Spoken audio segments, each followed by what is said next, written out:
Hello everyone आज थिला द्वितीय घाट से मुझे सारा परिवा नहीं एक्चुअली द्वितीय घाट माने से बहुत किसी परिया पड़ो किंतु एक्चुअली आज दिन में एत सब कहीं परिवा खाऊना तो से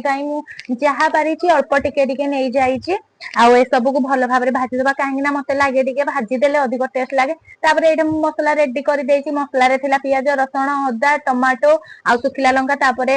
ग्राइंडिंग कर देकी तेल गरम करके जीरा पियाज देकी तापर ये हलदी गुंड लंका गुंड गरम मसला करी मसला सब देकी 10 मिनिट कषि देछि कषि हो सारा पर ये मुझे पानी दे देछि पानी भल भाव फुटी साइला पर मुझे मसला रेडी कर देछि रेडी हो सारानी तापर ये सब दे देछि परिबा को दे साइला पर ताको छाड़ीदबा 10 रु 15 मिनिट खंडे छाड़ीदबा से भल भाव कषि हो जिवो तापर कषि हो सारा पर पानी देदबा सिझिबा पई एडे मोर हो जाइछि रेडी घांट तरकारी जदि वीडियो भल लगी ताले लाइक शेयर सब्सक्राइब करिया को जमा भूलबेनी। रहूजे टाटा बाय बाय।